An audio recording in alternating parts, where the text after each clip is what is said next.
ఆటంకాన్ని గద్దేస్తున్నాను. నీ సర్వ సమృద్ధిలో మా అక్కలన్నీ తీర్చుకొని వేడుకుంటున్నాను. నేను మమ్మల్ని కాపాడేవాడు, కనుకరించేవాడు, ఆశీర్వదించేవాడు. మీ మాటలు మా హృదయంలో నుండి మిమ్మల్ని కనపరిచే భాగ్యం ప్రసాదించు. యేసు నమ్మకమైన నామములో ఇచ్చిన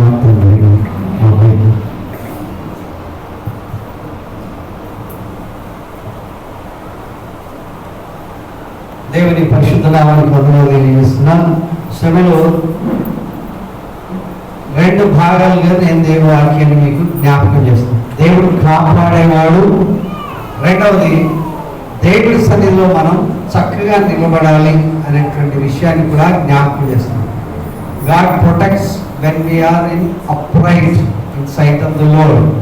దేవుడి సన్నిధిలో మనం సరిగ్గా ఉన్నప్పుడు దేవుడు మనల్ని అన్ని విషయాల్లో కాపాడుతాడు. స్టాండర్డీస్ అన్నప్పుడు స్టాండర్డీ, అటెన్షన్ అన్నప్పుడు అటెన్షన్.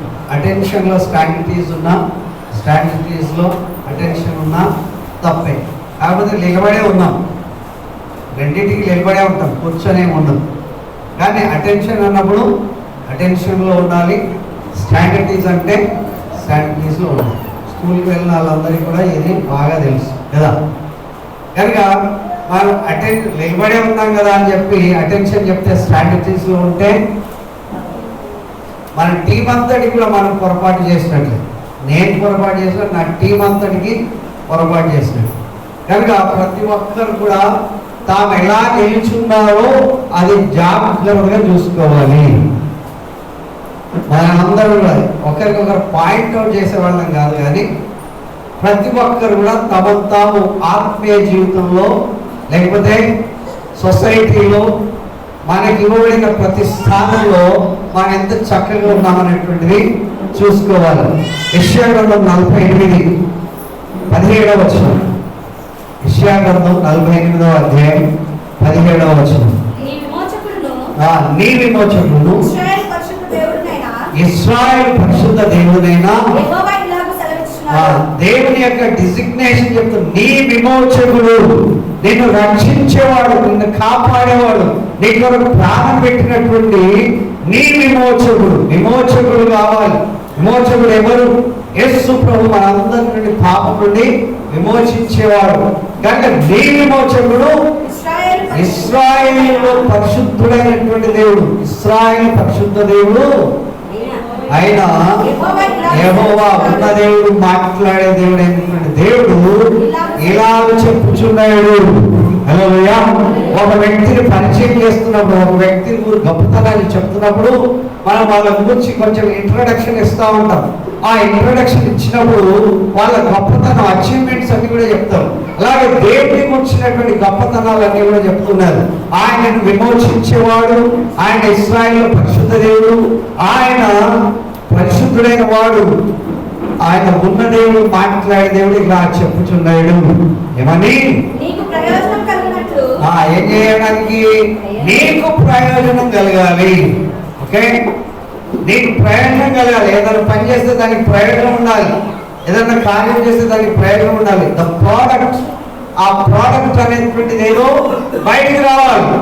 నువ్వు చేసే పనికి ప్రయోజనం ఉండాలి, నువ్వు మాట్లాడే మాట ప్రయోజనం ఉండాలి. నీ యొక్క అంతరంగం అది నిన్ను తృప్తిపరచాలి అంటే నీకన్నా దేవుడు బాగా ఆలోచించి ఆయన ఏం చెప్తున్నారంటే నీకు ప్రయోజనం కలగాలి. హల్లెలూయా. దేవుడి మాట ఎవరికి ప్రయోజనం కలగాలి? నాకు ప్రయోజనం కలగాలి. హల్లెలూయా. కనుక దేవుడు నీకు ప్రయోజనం కలిగినట్లు నీ దేవుడైన యెహోవాను నేనే నీకు ఉపదేశం చేస్తాను. హల్లెలూయా. నీకు ప్రయోజనం కలిగే విధానంలో నేను ఉపదేశం చేస్తాను. నువ్వు నేర్చుకునే విధానంలో నేను నీకు బోధిస్తూ ఉంటాను. నీకు ప్రయోజనం కలిగేటట్లుగా నీ స్థాయికి దిగి వచ్చి నీతో మాట్లాడి నిన్ను అన్ని విధాలా సరిదిద్దేటువంటి వ్యక్తిత్వం కలిగినటువంటి ప్రభు ఆయన దేవుని వాక్యం చెప్తున్నటువంటి ఆయన తను తాను తగ్గించుకున్నాడు. ఫిలిప్పీ పత్రిక 2వ అధ్యాయం మనం చూస్తాం. ఇప్పుడేం చదవట్లేదు. కనుక ఆయన తను తాను, ఆయన దేవుడై ఉండి దేవుడితో కూడా ఉండుట విడిచిపెట్టకూడని భాగ్యం మించుకోలేదు. కానీ ఆయన వ్యక్తులుగా మన కొరకు తను తగ్గించుకొని ఈ లోకానికి వచ్చాడు. హల్లెలూయా. అంత గొప్ప దేవుడు మన స్థానాన్ని తీసుకొని నీకు ప్రయోజనము కలిగినట్లు కదా. ఇంకేమన్నా నీకు ఉపదేశం చేస్తాను, కూర్చోబెట్టి బోధిస్తాను. కొంత స్టూడెంట్స్ అసలు వాళ్ళకి జ్ఞాపక శక్తి ఉండదు. కొంతమంది స్టూడెంట్స్ ఏదో చెప్తా ఉంటే ఎక్కడెక్కడో చూస్తూ ఉంటారు. అలాంటి వ్యక్తిని సైతం బాగు చేయగలిగినటువంటి ప్రభు. హల్లెలూయా. మన జీవితం ఎప్పుడు బాగవుతుంది, ఎప్పుడు వీడు బాగవుతాడు, ఎప్పుడు వీళ్ళు మంచిగా అవుతారు, ఎప్పుడు ఇలా తెలుగుతారు అని చాలా మంది తల్లిదండ్రులు తమ పిల్లల కొరకు కళలు అంటూ ఉంటారు. అయితే దేవుడి దగ్గరికి ఎప్పుడైతే వస్తామో ఆయన అంటున్నాడు నీకు ప్రయోజనం కలిగాలి. హల్లెలూయా. ఏం కలగాలి? ఇక్కడ ప్రయోజనం కాదు. చర్చికి రావడం వల్ల ఏం కలగాలి? ప్రయోజనం కలగాలి. దేవుడి యొక్క సన్నిధికి పోవడం వల్ల ప్రయోజనం అయ్యేటట్లు దేవుడు కూర్చోబెట్టి బోధిస్తాడంట. తర్వాత ఏ అపాయం కాకుండా నేను కాపాడేవాడు. 2వ సమూయేలు గ్రంథం 22:19 వచనం. 2వ సమూయేలు గ్రంథం 22వ అధ్యాయం 19వ వచనం. ఆపత్కాలమందు హల్లెలూయా. ఆపత్కాలం, కష్టకాలం అందరికీ వచ్చేసింది. అందరికీ కష్టకాలం ఉంటుంది. పుట్టిన పిల్లల నుంచి ఇక బ్యాగులు మోస్తూనే ఉంటారు. ఇక స్కూల్ పోతా ఉంటే పాపం ఆ బ్యాగులు చూడలేక బాధ అనిపిస్తుంది, కన్నీళ్ళు వస్తాయి. ఏం చేయాలి? తప్పదు. కనుక ఆయన అంటాడు ఆపత్కాలం. రకరకాల ప్రజలకు అందరికీ అనిపిస్తుంది ఒక్కొక్క సమయంలో ప్రపంచంలో నాకున్న బాధ ఇంకొకరికి లేదని కదా. ప్రపంచంలో నాకే ఇంత కష్టం ఉంది, నాకే ఇంత బాధ ఉంది అని ఏడ్చే వాళ్ళు ఉంటా ఉంటారు. అయితే ఆయన అంటే ఆపద ఏది కూడా నీకు రానివ్వడు. హల్లెలూయా. ఆపద దేవుని వాక్యం చెప్పు. జనాలు మన మీదకి వచ్చినప్పుడు ఆపత్కాలంలో వారు నా మీదకి రాగా దేవుడు ఆదుకుంటా ఉంటాడు. ఎంతమంది వచ్చింది నీ ప్రక్క 1000 మంది పడినా, నీ కుడి ప్రక్క 10,000 మంది కూలినా అపాయం ఏది నీ దగ్గరికి రాకుండా కాపాడే దేవుడు. హల్లెలూయా. అపాయం ఏది రాకుండా కాపాడగలిగి ఎవరు వచ్చినా సరే, వాతావరణం కానీ, మనుషులు కానీ, శత్రువులు కానీ, క్రిమికీటకాలు కానీ, పురముగాలు కానీ ఏది వచ్చినా దాని నుండి కాపాడే దేవుడు. హల్లెలూయా. కనుక ఆయన గొప్ప కార్యాలు మన కొరకు చేస్తాడు. ఏం చేయాలి? మనం ఆయన దగ్గర వినాలి, అంతే. ఏం చేయాలి? బోధ వినాలి, అంతే. ఆ బోధ విని ఆ ప్రకారం చేస్తే దేవుడు మన కొరకు గొప్ప కార్యాలు చేస్తాడు. దేవుడి కార్యాలన్నీ కూడా అవునన్నట్లే ఉంటాయి. వీటిని నమ్మి విశ్వసిస్తే ప్రతి ఒక్కరిని దేవుడు అద్భుతంగా ఆశీర్వదిస్తాడు. కీర్తన 107 వచనం. కీర్తనలు 107 వచనం. వారొక నివాసపురము చేరినట్లు ఆయన వారిని నడిపించెను. నివాసం, మన గమ్యస్థానం చేరాలి. మన నివాస స్థలంలో అంత రాత్రి అవుతుంది. మన ఇల్లు వచ్చేసింది అనుకోండి, ఏమనిపిస్తుంది? రాత్రి చీకటి ఉండి అడి ఉండి ఇల్లుకా రాకపోతే లోపల రకరకాల భయాందోళనలు కనబడుతూ ఉంటాయి. ఎప్పుడు వస్తుందో ఇల్లు, ఆ తీసుకువెళ్ళేవాడు సరిగా తీసుకెళ్తాడో లేదు, ఏదో ఆటోలో కూర్చొని ఏదో ఉంటే. అయితే ఎప్పుడైతే నివాస స్థలం చేస్తామో చక్కని త్రోవలు ఆయన వారిని నడిపించాడు. హల్లెలూయా. మన త్రోవలు ఎలా ఉండాలంట?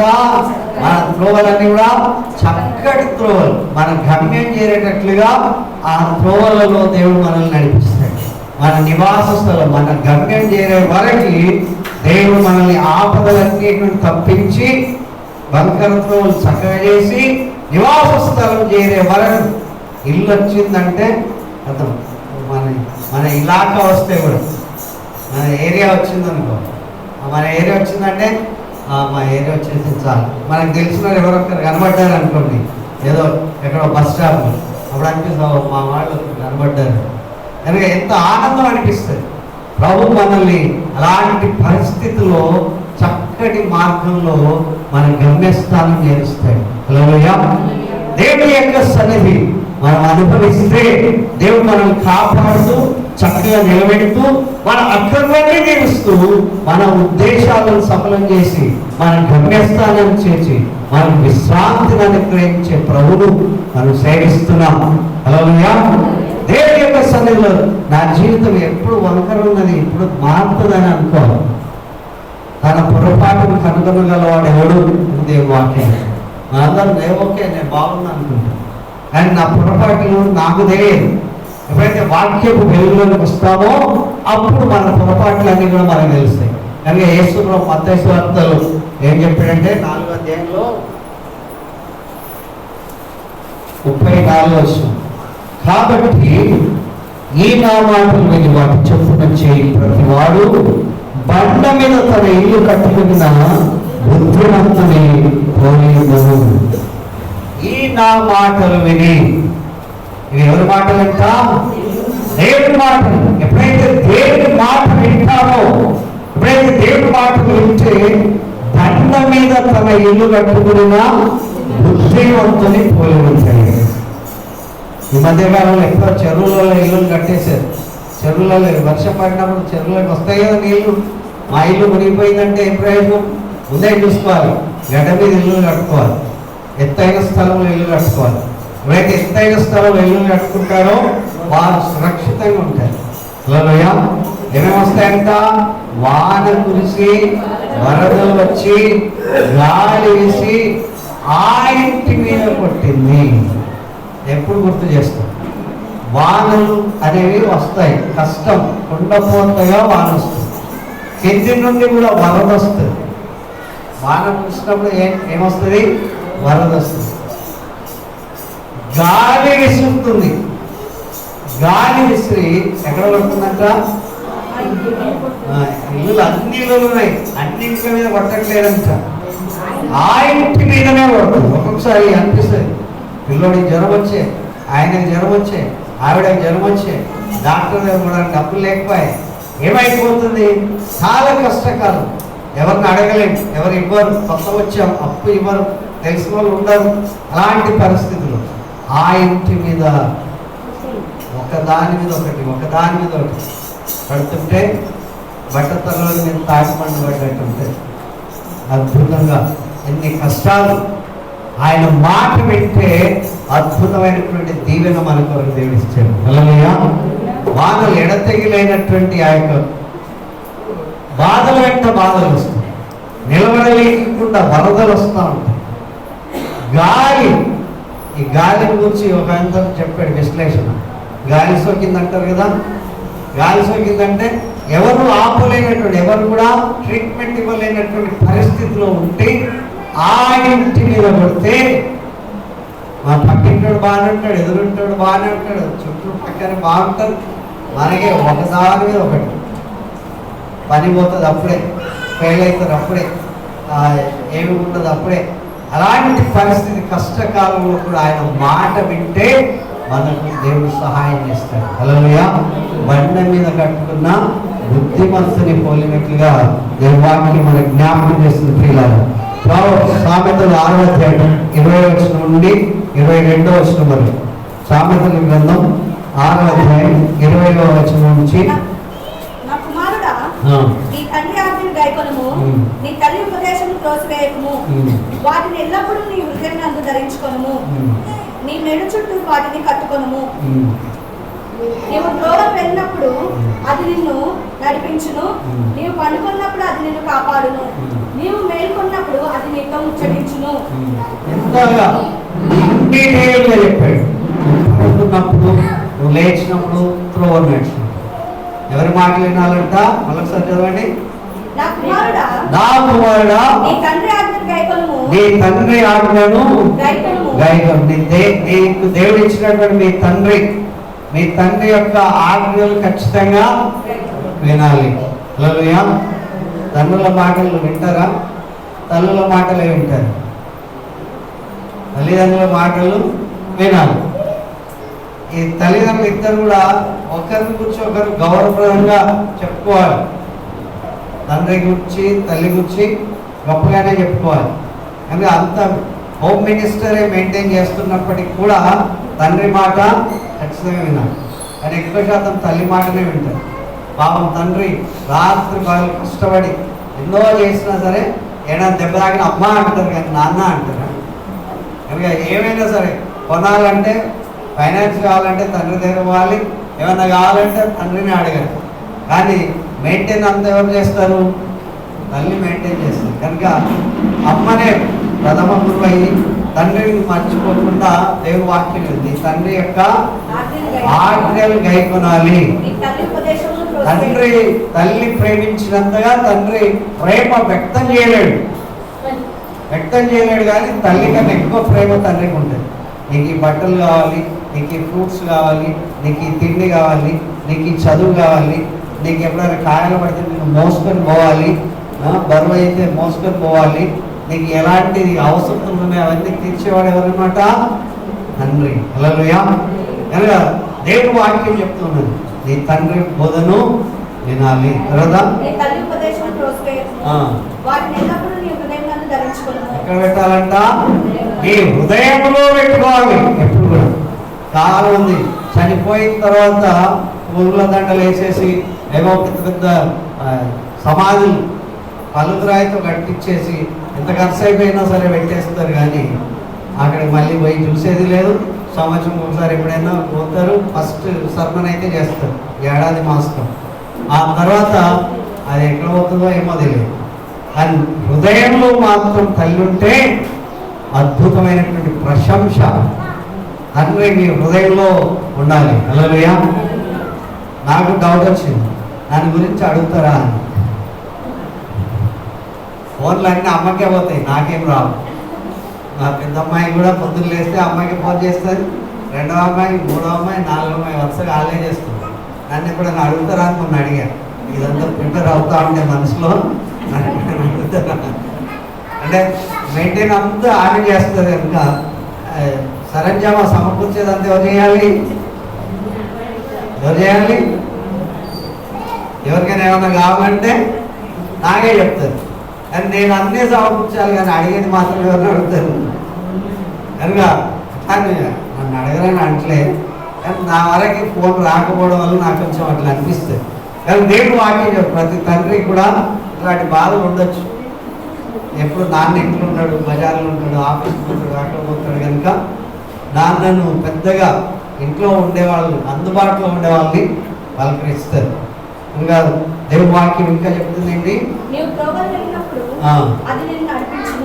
దేవుని యొక్క మాట, తల్లిదండ్రుల మాట త్రోవను వెళ్ళినప్పుడల్లా నేను నడిపిస్తుంది. నువ్వు వెళ్ళే మార్గం జాగ్రత్త అని చెప్తారు రోజు తల్లిదండ్రులు. ఆఫీస్కి పోతుంటే, లేకపోతే స్కూల్కి వెళ్తుంటే, ఎక్కడికైనా వెళ్ళినప్పుడు జాగ్రత్త. అది మనకు ఊత పదంలాగా వినబడుతుంది, కానీ వాళ్ళ హృదయం నుండి చెప్తారు జాగ్రత్త, అన్ని విషయాలు జాగ్రత్త. అది మనకి అర్థమైంది, వీళ్ళు రోజు ఇదే సోది చెప్తారండి. కానీ ఎప్పుడైనా తట్టు తగిలింది అనుకోండి, అప్పుడు గుర్తొస్తుంది, అమ్మో జాగ్రత్త చూసుకోకపోతే మూతి పనులు రాలిపోతాయి. కనుక దేవుడి వాక్యం మనకి జ్ఞాపకం చేస్తున్న మాట ఏంటంటే, నీ తల్లిదండ్రులు నీ హృదయంలో నడిచినప్పుడు, నువ్వు పడుకున్నప్పుడు అది నిన్ను కాపాడుతూనే ఉంటుంది. నువ్వు మేలుకున్నప్పుడు అది నీతో ముచ్చటిస్తూ ఉంటుంది. మాటలు వాళ్ళు ఇలాగన్నారు, వీళ్ళు అలాగన్నారు, అప్పుడు ఇట్లా చెప్పారు, అప్పుడు ఇలా చెప్పారు, మేము వాళ్ళ మాటకి పోయాం అని కష్టకాలం వచ్చినప్పుడు అది నీతో ముచ్చటిస్తుంది. రాత్రి పడుకున్నప్పుడు కూడా ఏదైనా మాట నీకు జ్ఞాపకం వచ్చి నిన్ను ఎలవేట్ చేస్తుంది. హల్లెలూయా. దేవుడు అలా నడిపిస్తూ ఉంటాడు. నువ్వు పడుకోవచ్చు, కానీ దేవుడు నీకు వారితో వారి స్వరం వినిపించి మాట్లాడుతూ ఉంటాడు. దేవుడు మనల్ని ఎప్పుడు కూడా చక్కగా ఉండాలని కోరుతున్నాడు. త్రోవను నడిచేటప్పుడు, పడుకున్నప్పుడు, లేచినప్పుడు చక్కగా ఆయన సముఖంలో ఆయన మాట వినాలి. నేను మా అమ్మ నాన్న మాట వినను అన్నాను, ఎవరైనా చేయొద్దండి. అందరూ అబద్ధం చెప్తాను. ఎంతమంది వింటారు? విన్నట్లు చేస్తారు కానీ కదా. కనుక దేవుడి వాక్యం మన జీవితంలో బలపడుతుంది. ప్రకటన గ్రంథం 3వ అధ్యాయం 10వ వచనం. ప్రకటన గ్రంథం 3వ అధ్యాయం 10వ వచనం.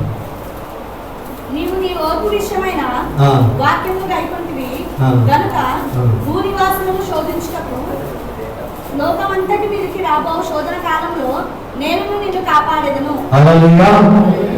ఈ మామూలు శోధన కాదంట, లోకం అంతటి మీదకి వచ్చే శోధనలో నీవు ఏమంటుంది అక్కడ?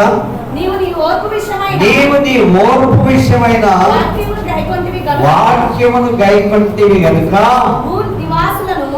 భూనివాసులకు శోధించుటకు లోకమంతటి మీదకి కరోనా వచ్చింది ప్రపంచం అంతటా. ఆ కరోనా అలాంటి కాలంలో ఓర్పు విషయంలో నీవు నమ్మకంగా ఉండి దేవుని మాట విని ఆ ఓర్పు విషయంలో ఉంటే ప్రపంచమంతటి వచ్చే శోధన కాలంలో దేవుడిను కాపాడతాడు. హల్లెలూయా. దేవుని యొక్క కాపుదల ఎంత అందరికీ రానిగాక, మనకు మాత్రం దేవుని యొక్క కాపుదల. హల్లెలూయా. ఎన్నో మేలు చేసేవాళ్ళన్నప్పుడు గుర్తుకు రావాలా? రాదు. ఇప్పుడు అవన్నీ మర్చిపోతాం. ఇప్పుడు ప్రస్తుతం మేలు కలగాలి, రేపు మేలు కలగాలి, ఈ రోజు సాయంత్రానికే మేలు కలగాలి. ఇప్పుడు ప్రార్థన చేసే కదా అయిపోయినవి ఆమెనన్న వెంటనే మేలు కలగాలి, అప్పుడే మేలైంది. కానీ దేవుడు చేసే మేలు ఈ రకంగా కాపాడతాడు అనే విషయాన్ని జ్ఞాపకం చేస్తున్నాం. సామెతల గ్రంథం 22:6. సామెతల గ్రంథం 22.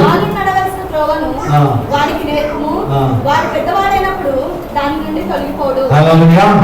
22 ఎప్పుడు కూడా బర్త్డేస్ వచ్చినప్పుడు చెప్తా ఉంటాను, బాలుడు నడవలసిన త్రోవను వారికి నేర్పుము, వాడు పెద్దవాడైనప్పుడు దాని నుండి తొలగిపోడు. నేర్పాలి. వ్యవసాయం చేసేది నేర్పిస్తారు, డ్రైవింగ్ నేర్పిస్తారు, ఏమేమి చేయాలో అది నేర్పిస్తారు. అన్నిటికీ అన్నిటికీ కూడా ట్రైన్ చేస్తూ ఉంటారు. మీ గురువు ఎవరో చెప్పండి అంటే, మా మ్యాథ్స్ సార్ అయినా, మా ఇంగ్లీష్ సార్ అయినా, మా లెక్కల టీచర్ ఏమే అని చెప్తూ ఉంటారు. మా సంస్కృతం ఏమే, మా హిందీ సార్ ఏమే అని చెప్తారు. వాళ్ళ జీవితంలో ఎన్నడైనా మర్చిపోతారా? ఎన్నడూ మర్చిపోరు.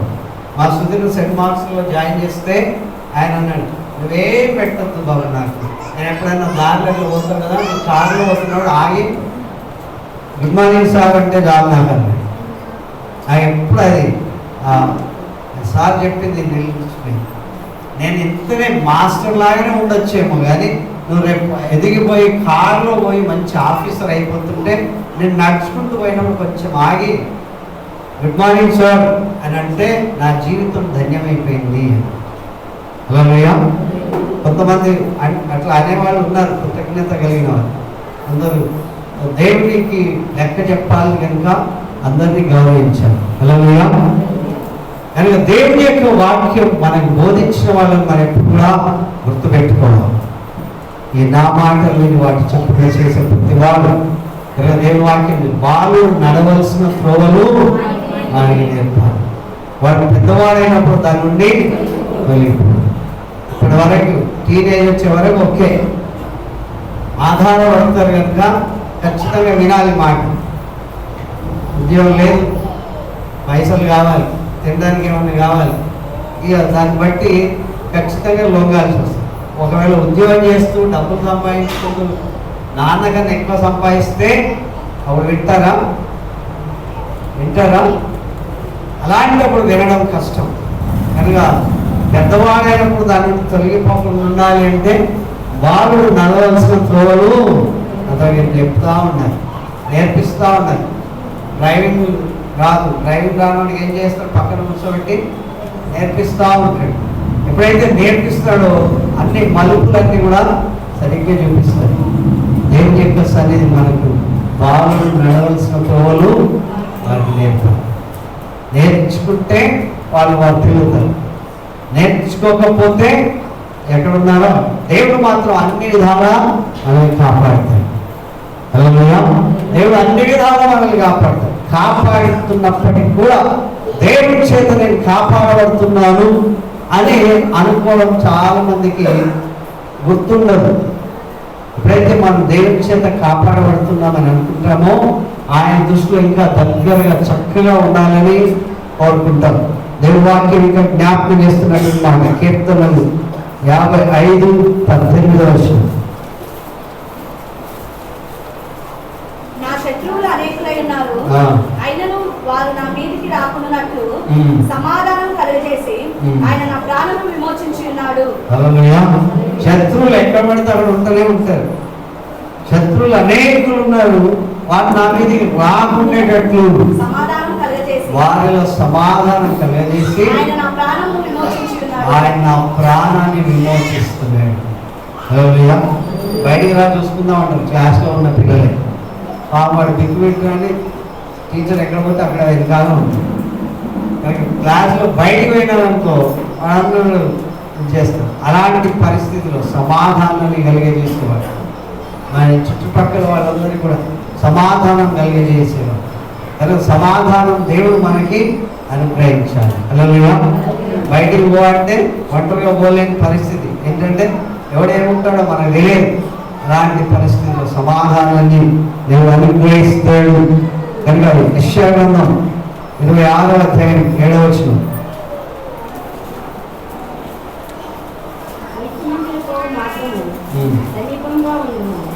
సమముగా ఉండు.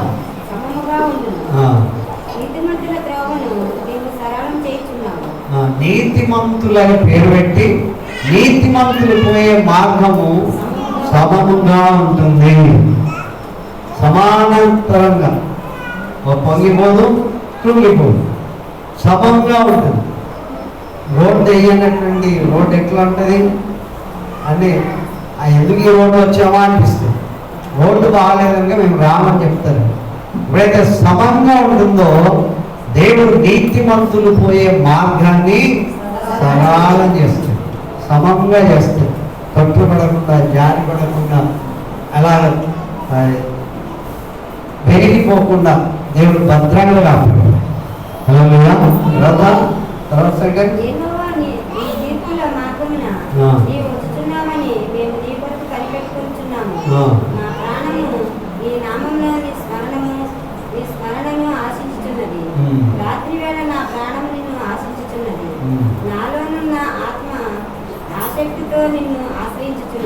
ఎప్పుడైతే మన మార్గం సరళం చేస్తున్నారో, అన్ని విధాలను సరళం చేస్తున్నారో, అన్ని రంగాల్లో మనం సరళం చేస్తున్నాం, రాత్రికి సుఖమైన నిద్ర వస్తుంది. హల్లెలూయా. చింతలేనట్లుగా ఉంటుంది. యెహోవా నా కాపరి, నాకు ఏమీ వెళ్ళలేదు. పచ్చిగా గల చోట్ల ఆయన నన్ను పరవశ చేస్తుంది. శాంతికరమైన జలముల యొద్దకు నడిపిస్తుంది. హల్లెలూయా. అప్పుడు గలిబిలు వస్తాయి, తుఫాన్లు వస్తాయి, ఏమేమో వస్తాయి. వాటన్నిటిలో మార్గం సరళం చేస్తే మనకు దేవుడు అద్భుతమైనటువంటి విజయాన్ని మనకు అనుగ్రహిస్తాడు. హల్లెలూయా. చదువుకోవాలి, దేవుని వాక్యం గ్రహించాలి, ఆ ప్రకారం మనం జీవించడానికి ప్రయత్నం చేస్తే అద్భుతమైన విజయాలు దేవుడు మనకు అనుగ్రహిస్తాడు.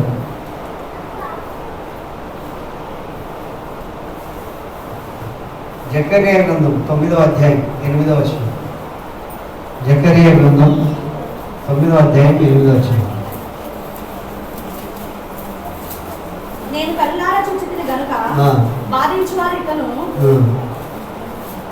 సంచరింపకుండును. చూచితిని గనుక బాధించువారు ఇకను సంచరింపకుండును. తిరుగులాడు సైన్యములు నా మందిరం మీదకి రాకుండాను.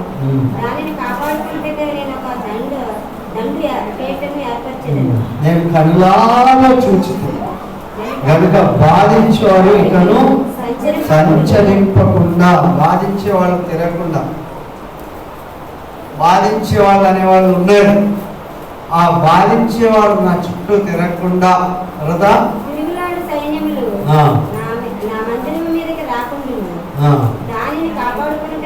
దానిని కాపాడుకున్నట్టుకై నేను ఒక దండుపేటను ఏర్పాటు చేస్తాను.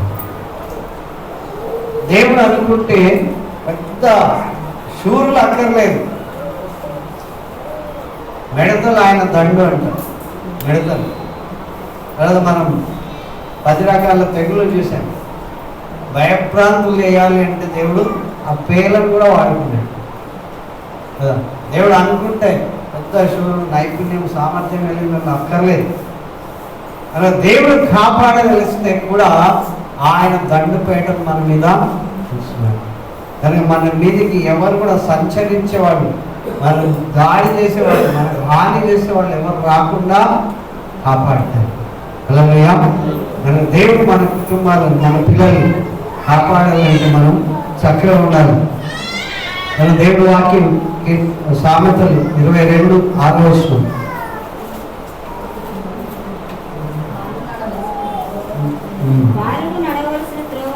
ఇప్పుడు మనం ఏం చేయాలి?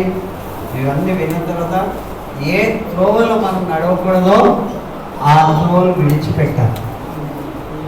ఏం చేయాలి? విడిచిపెట్టాలా లేదా? ఆ త్రోవను విడిచిపెట్టి దేవుడు ఎలాంటి త్రోవ బోధిస్తున్నాడో ఆ త్రోవను మనం వెళ్ళాలి, విడిచిపెట్టాలి. పాపాన్ని కప్పుకోక ఒప్పుకొని విడిచిపెట్టాలి. ఎవరైతే విడిచిపెడతామో మన జీవితంలో అద్భుతం జరుగుతుంది. యవనస్తులందరూ కూడా నేను విజ్ఞప్తి చేస్తున్నాను, మనం చాలాసార్లు మనం వెళ్ళేది రైట్ అనిపిస్తుంది. దేవుడి వాక్యం ఎప్పుడైతే చెప్తారో ఆ దేవుడి వాక్యాన్ని ఎప్పుడైతే మనం ధ్యానం చేస్తామో మన వంకర త్రోవలు సరళం అనిపిస్తాయి. హల్లెలూయా. కానీ దేవుడి మాట మనం వింటే మన జీవితం అద్భుతంగా మారిపోతుంది. నేను దేవుడు నాతో ఉన్నాడు కనుక నేను చక్కగా నిలబడాలి, దేవుడు నాలో ఉన్నాడు కనుక నేను చక్కగా నడవాలి, దేవుడు మా ఇంట్లో ఉన్నాడు కనుక మా ఇల్లు అనేకులకు దీవెనకరంగా ఉండాలి. కానీ నా నివాస స్థలంలో దేవుడు కాపాడేవాడు. మన నివాస స్థలంలో మనకు సమాధానం తెచ్చేటువంటి సమాధాన పురములుగా ఉండేటట్లుగా దేవుడు మనల్ని కోరుతున్నాడు. నరపుత్రుడా నువ్వు చక్కగా నిలబడమని యెర్మీయాతో చెప్తాడు, హెజ్కేలుతో చెప్తాడు. నువ్వు చక్కగా నిలబడాలి. నేను పాడు చేసే వాళ్ళు చాలా మంది ఉన్నారు, వీటన్నిటిలో నుండి చక్కగా నిలబడాలి. కనుక హెజ్కేలు గ్రంథంలో దేవుని వాక్యం 3వ అధ్యాయం 1వ వచనం చూద్దాం. నేను నోరు తెరవగా ఆయన ఆ గ్రంథం నాకు కనిపించి, నరపుత్రుడా, నేను ఇచ్చిన ఈ గ్రంథమును ఆహారంగా తీసుకొని దానితో నీ కడుపు నింపుకొనమని నాతో సెలవీయగా నేను దాన్ని భక్షించుకుని అది నా నోటికి తేనె వలె మధురముగా ఉండెను. మరియు ఆయన నాతో ఇలాగ సెలవించెను, నరపుత్రుడా, నీవు బయలుదేరి ఇశ్రాయేలు యొద్దకు పోయి నా మాటలు వారికి తెలియజెప్పును. నీవు గ్రహింపలేని ఏసమాటలు పలుకు జనుల యొద్దకు కాదు, ఇశ్రాయేలు యొద్దకే నిన్ను పంపుచున్నాను. నీవు గ్రహింపలేని ఇస్సమాటలు పలుకు అనే జనుల యొద్దకు నిన్ను పంపుటలేదు. ఇక్కడ దేవుని వాక్యం చెప్తుంది, నరపుత్ర, నీకు కనబడిన దాని పక్షం ఈ గ్రంథములను భక్షించి ఇశ్రాయేలు యొద్దకు పోయి వారికి ప్రకటన చేయండి. నేను నోరు తెరవగా ఆయన ఆ గ్రంథం నాకు వినిపించాడు. ఇలా ఈ గ్రంథం యొక్క మాటలు వింటే చదివితే తీపి అనిపించాలి. ఈ గ్రంథం చాలాసార్లు మనల్ని కరెక్షన్ చేస్తుంది. ఈ గ్రంథం మనల్ని అనేకసార్లు మన పాపాన్ని ఒప్పింపజేస్తుంది, చూపిస్తుంది. యాకోబు పత్రికలో 1వ అధ్యాయం, యాకోబు పత్రిక 1:20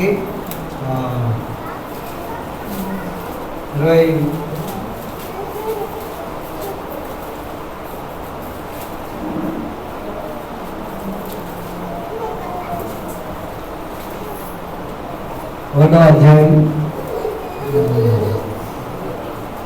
23వ వచనం 22 నుంచి, మీరు వినువారు మాత్రమే ఉండి మిమ్మల్ని మీరు మోసపరుచుకోకుండా వాక్యం ప్రకారం ప్రవర్తించువాడై ఉండి, ఎవరైనా వాక్యం వినయవాడై ఉండి దాని ప్రకారం ప్రవర్తింపని వాడైతే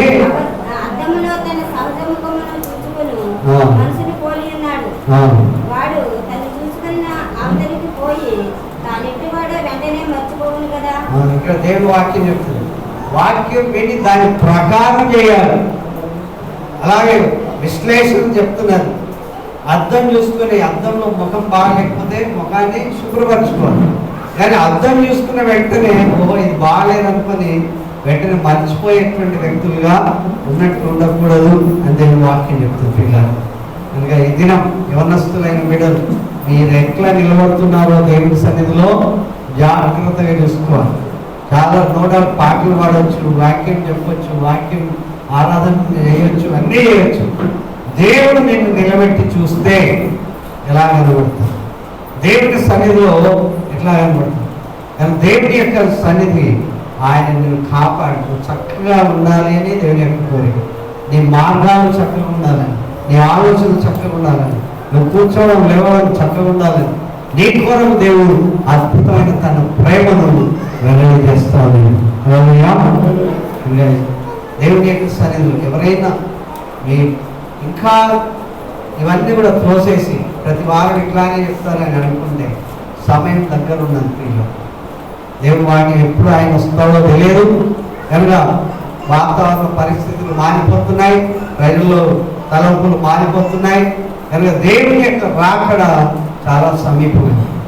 ఒకవేళ దేవుని రాకడ దూరం కావచ్చు, రేపు ఉంటామో లేమో తెలియదు కనుక ఎప్పుడు కూడా సిద్ధపడినటువంటి వ్యక్తులుగా ఉన్నారు, ఇంకా సిద్ధపడినటువంటి వ్యక్తులు ఉన్నారు. ప్రభు రాకడ వరకు నమ్మకమైన వ్యక్తులుగా ఉన్నారు. ఆ రిపెంటెన్స్, ఆ పశ్చాత్తాపం అనేది మనలో కనబడాలి. ఆ పశ్చాత్తాపం ఎప్పుడైతే వస్తుందో మారు మనసు కలిగినటువంటి క్రియలను మనము చేస్తాం. కనుక మారు మనసు కలిగినటువంటి ఆ క్రియలు చేయడానికి దేవుడు మనకు ప్రకటన గ్రంథంలో 3వ అధ్యాయం 2-3 వచ్చిన ప్రకటన 2:3 వచ్చిన నీ క్రియలు నా దేవుని యొక్క సంపూర్ణమైనవిగా నాకు కనబడలేదు గనక మన క్రియలన్నీ దేవుని ఎదుట సంపూర్ణమైనవిగా ఉన్నవా?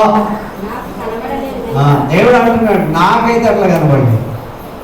మన క్రియలన్నీ కూడా దేవుని ఎదుట సంపూర్ణంగా ఉన్నవా? ఒక్కొక్కరిని ఇండివిజువల్గా అడిగితే ఆశీర్వాదం నీ క్రియలు నాకు కనబడలేదు నాయన అన్నాడు అనుకో దేవుడు.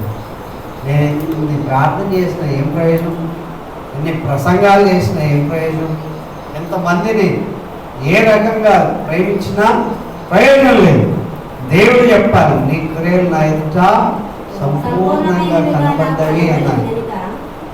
సంపూర్ణంగా కనబడాలి కనుక జాగరూకుడవై జాగ్రత్త ఏంటది మెలుకోగలిగి ఉండాలి. నీవు పడిపోవద్దు, ఇంకోటి పడేయదు.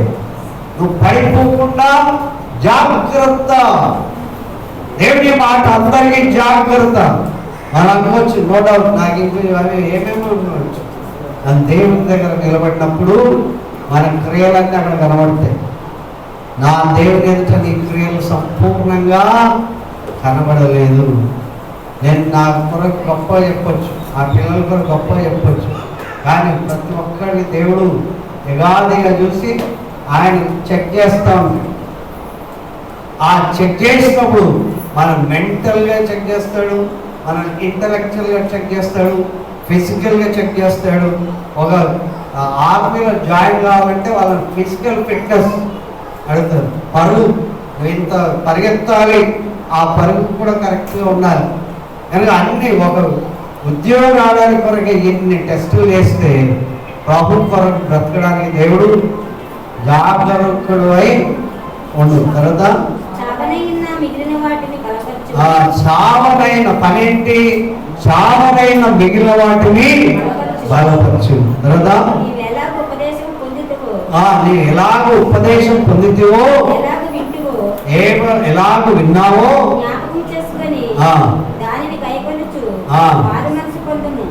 మారు వాటిని గైకొనుచు మారు మనసు పొందు. నీవు జాగరూకుడవై ఉండలేడలా ఎట్లా వస్తాడంట? నువ్వు ఎప్పుడు సిద్ధంగా అనుకో. సూట్కేస్ పట్టుకొని బస్సు దగ్గర బస్సు రాగానే ఎక్కొచ్చు. దేవుడు అంటాడు నువ్వు సిద్ధంగా ఉండాలి, సిద్ధపడి ఉండాలి. ఎప్పుడు కూడా సిద్ధపాటు కలిగి ఉంటే ఇదో నేను నిన్ను కాపాడుతాను. హల్లెలూయా. మనందరికీ మనం వేషధారణ ఎట్లా ఉండొచ్చు, మన వర్చస్ ఎట్లా ఉండొచ్చు, మన భాష ఎట్లా ఉండొచ్చు, మన అందరూ మనం మెచ్చుకోవచ్చు కాక దేవుడు ఏమనుకుంటున్నాడు? ఆయన అంటాడు ఆ మొదటి ప్రేమ మర్చిపోయావు, ఆ మొదటి క్రియల్ని అంటున్నాడు. ఆయన ఎదుట సుధీర్ నిలబడితే, అర్చన నిలబడినా, పాస్టర్ గారు నిలబడినా, నేను నిలబడినా దేవుడు మనల్ని స్కాన్ చేస్తున్నాడు. ఎంఆర్ఐ స్కానింగ్, ఎవరందులో ఆ ఎంఆర్ఐ స్కానింగ్లో పోయినారో వాళ్ళకి తెలుస్తుంది. ఆ ఎంఆర్ఐ స్కానింగ్ చేసినట్లుగా ప్రతి భాగాన్ని స్కాన్ చేస్తున్నాడు. జాగ్రత్తగా దేవుని యొక్క సన్నిధిలో మనం ఎప్పుడు కూడా తప్పింపబడం, మనకేం రికమెండేషన్ చేయడానికి ఉండదు. అందుకే నేను చెప్పాను, చనిపోయినప్పుడు ఏమి రాస్తారంటే కొంతమంది తెలిసి రాస్తారో తెలియక రాస్తారో కానీ RIP అని రాస్తారు. చాలా నేను దాంతో తంటాలు పడ్డాను. ఏంటి RIP ఏంటి RIP ఏంటి అని చాలా తంటాలు పడితే తర్వాత తెలిసింది రెస్ట్ ఇన్ పీస్ అని తెలిసింది. అంటే వాళ్ళ ఆత్మకు శాంతి కలగాలి అని తెలుగులో రాస్తారు. చచ్చిపోయిన తర్వాత ఆత్మకు శాంతి కలగడం ఏంటి? బస్సు వెళ్ళిపోయిన తర్వాత జాగ్రత్త వెళ్ళు అని చెప్పడం ఏంటి? వాళ్ళు బ్రతికున్నప్పుడే వాళ్ళ ఆత్మ ఎటుపోతుందో టికెట్ కొన్నప్పుడే సీట్ రిజర్వ్డా కాదు. ఒకవేళ ఆ భోగిలో రిజర్వ్డ్ అయితే అది S9 అయిందనుకోండి, S9లో బర్త్ 1, 2, 3, 72. ఒక రైలు భోగిలో ఎన్ని బస్సులు ఉంటాయి తెలుసా? 72 ఉంటాయి. ఆ 72లో రిజర్వేషన్ ఎప్పుడైనా మనకు కాకపోతే, కన్ఫామ్ కాకపోతే, వెయిటింగ్ లిస్ట్ ఉన్నప్పుడు 35 వెయిటింగ్ లిస్ట్ చూస్తే మనకి రిజర్వేషన్ అది వస్తుంది. ఒకవేళ ఎవరైనా ఈక్యూ అది చేస్తే రాదు, కానీ మామూలుగా అయితే వస్తుంది. ఒక భోగిలో 72 బర్తులు ఉంటాయి. నాకు 78 ఉందంటే అది క్యాన్సల్ అవుతుంది. దేవుడి వాక్యం మనకి జ్ఞాపకం చేస్తుంది. చాలా జాగ్రత్త, దొంగలాగా వస్తాడంట. దేవుడి వాక్యం చక్కగా ఉండాలి, చక్కగా నిలబడాలి, చక్కగా మాట్లాడాలి, చక్కగా మన ప్రవర్తనను దిద్దుకోవాలి. ఒకవేళ త్రోవలు వందలు అయితే ఈరోజే సరిదిద్దుకోవాలి. ఈరోజే దేవుని సన్నిధిలో మన జీవితాలు సమర్పించుకోవాలి. ఎవరి పిల్లలందరికీ కూడా చెప్తా ఉన్నాం, ప్రాధాన్యపడి చెప్తున్నాం. మేము ప్రతిలాడి కాళ్ళు మొక్కి మరీ చెప్తున్నాం. మన వంకర త్రోవలు కనుక వంకరైతే మొత్తం అందరికీ వంకర అనిపిస్తుంది. కనుక మనం చక్కగా ఉండడానికి చాలా ప్రయాసపడాలి. వంకర కావడానికి పెద్ద ప్రయాసపడక్కర్లేదు. కానీ దేవుడి సన్నిధిలో తల్లిదండ్రుల మాట వినాలి, పిల్లల మాట వినాలి. కనుక రేపటి దినం స్వాతంత్రం ఏంటి, అందరికి జెండాలు ఇచ్చారు కదా, అందరికి జెండాలు ఇచ్చారు. మన జెండా ఇవ్వాలంటే నేను ఈ దేశ పౌరుడు నేను ఎక్కడ చెప్పుకుంటామో మనం కూడా గర్వంగా చెప్పుకోవాలి, నేను దేవుని యొక్క బిడ్డలు. అలా చెప్పుకోగలిగితే మన జీవితం ధన్యమవుతుంది. హల్లెలూయా. అందుకే దేవుని యొక్క సన్నిధిలో ఎవరైనా ఇంకా పాపాలు ఒప్పుకోవాలని అనిపిస్తే, దేవుడు మిమ్మల్ని ఏమైనా ప్రేరేపిస్తే మీ పాపాలు ఒప్పుకొని వాటిని విడిచిపెట్టి ప్రభు సన్నిధికి రావాలి. మనకి ఏమైపోయిందంటే ఒకటే ప్రసంగం, ఆ కన్విన్స్ లేదు, ఆ ఒప్పింపు లేదు, ఆ పశ్చాత్తాపం లేదు, ఆ కృతజ్ఞత లేకుండా మనం దేవుడి సన్నిధిలో వెళ్ళలేము. ఎప్పుడైతే దేవుడి సన్నిధికి వస్తామో మన జీవితాలను మనం మార్పు చూస్తాం. మన జీవితం మారాలా లేదా? No doubt. కళ్ళు మూసుకొని ఒక్కసారి ఆలోచించండి, హృదయంలో నిన్ను కూర్చి నువ్వే అవును నేను కరెక్ట్ అని చెప్పుకోగలవా? నీ కళ్ళు మూసుకొని నీ జీవితాన్ని గురించి, నీ మాటల గురించి, నీ క్రియలను గురించి, నువ్వు చేసే పనులను గురించి ఎస్ ఐఎమ్ అప్రైట్ అంటామా? అయితే దేవుడు మనకు అవకాశాన్ని ఇస్తున్నాడు. దేవుడు నాతో చెప్తున్నాడు, మీ అందరినీ అన్ని రకాల కాపాడే దేవుడు. ఆయన ఎదుట నిన్ను నిలబెట్టినప్పుడు ఆయన ఎదుట నువ్వు సరిగ్గా బ్రతకాలని దేవుని యొక్క ఉద్దేశం. ప్రార్థన చేసుకున్నాను. నీ జీవితంలో ఇదొక సమయం. నీ కొరకు నువ్వు ప్రార్థన చేసుకోలేదేమో. ఈరోజు ప్రభు ఆయన ఎదుట నువ్వు నిలబడితే ఆయన అంటున్నాడు, బిడ్డ నువ్వు చక్కగా ఉండాలి, కుమారుడా నువ్వు చక్కగా ఉండాలి. నా ప్రియ బిడ్డ, నేను నీ మీద నీరస్థాపన చేయకమునిపే నీలో ఏవైనా బలహీనతలు ఉంటే వాటన్నిటిని ఒప్పుకో. నేను అన్ని రంగాల్లో నిన్ను కాపాడేవాడాను, అన్ని విధాలుగా కాపాడేవాడు. సర్వశక్తి గల దేవుడు నేను నీ కొరకు పరలోకం నుండి భూమికి దిగి వచ్చాను. నీ కొరకు నా రక్తం చెందించాను, నా ప్రాణాన్ని ఇచ్చివేశాను. తిరిగి నాతో కూడా ఉండడానికి, పరలోక రాజ్యం తీసుకెళ్ళడానికి నేను ఆహారం కూడా అయ్యాను, తిరిగి బ్రతికాను. నీ జీవితంలో ఇదొక అద్భుతమైన గడియ. ఏ వంకరత్వం ఉన్నా, ఏ తప్పిదం ఉన్నా, ఏ రకమైన భారం ఉన్నా, ఏ రకమైన ప్రయాసం ఉన్నా, ఏ రకమైన ఆందోళన ఉన్నా, ఏ రకమైన గిల్టీనెస్ ఉన్నా, చింత ఉన్నా, దాని అంతటి ప్రభుత్వం అప్పగిద్దాం. నీ జీవితంలో ఆయనకు వంకర అనిపించేవి నీకు కూడా వంకరనే అనిపిస్తాయి. కనుక నీ వంకర త్రోవలన్నీ కూడా సరాలని ఇస్తాను. నీ పాపాన్ని ప్రభు దగ్గర ఒప్పుకోవాలి. యేసు ప్రభు నీకు ఇచ్చే గొప్ప తరుణం ఇదే. ఆ రక్తంలో కడగబడాలి. మనం ఆ రక్తంలో కడగబడితే ఆయన గుణలక్షణాలు మనలోకి వస్తాయి. అద్భుతకరుడు ఆయన. ఆయనను ప్రేమిస్తున్నాడు, ఆయనను దీవించుకోరుతున్నాడు. ఆయనను చక్కగా ఉండాలని ఆయన అద్భుతమైనటువంటి స్వరూపాన్ని నీకు ఇచ్చాడు, అద్భుతమైన జ్ఞాపక శక్తిని ఇచ్చాడు, అద్భుతమైనటువంటి ఆలోచనలను ఇచ్చాడు. నీవు వర్ధిల్లాలి, నువ్వు దీవించబడాలి, నువ్వు ఆశీర్వదించబడాలి. ఎవరినో చూడద్దు, ఎవరి గురించో తలంచొద్దు. నిన్ను గురించి నువ్వే ప్రభు నీ మీద నేరస్థాపన చేయకముందే, ప్రభు నీ మీద నీ నీతి క్రియలు ఉన్నాయి అని చెప్పకముందే, ఇలా నా పాపం, నా శాపం, నేను గాయపరిచినటువంటి వ్యక్తులను ప్రభా నా నాలుక ద్వారా, నా చూపు ద్వారా, నా క్రియల ద్వారా, నా యొక్క తండ్రి షాడిజం ద్వారా ఎవరెవరినైతే గాయపరిచాను నన్ను క్షమించిన ఆయన ప్రభుత్వ చెప్దాం. ప్రియులా, ఎన్నెన్ని వికృతమైన చేష్టలు చేసావో వాటన్నిటికీ ఈరోజు ఫుల్ స్టాప్ పెట్టాలని ప్రభుత్వం ఆయన జీవితంలో స్వతంత్రం ఇవ్వడానికి కోరుతున్నాడు.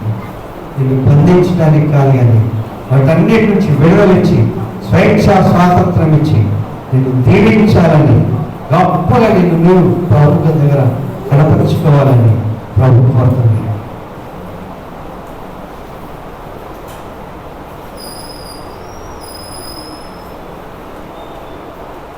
అన్ని నామముల కన్నా పైనామము యేసుని నామము, ఎన్ని తరములకైనా గణపరచబడును యేసు నామము. యేసు నామము జయ జయము, సాతాను శక్తులు లయము.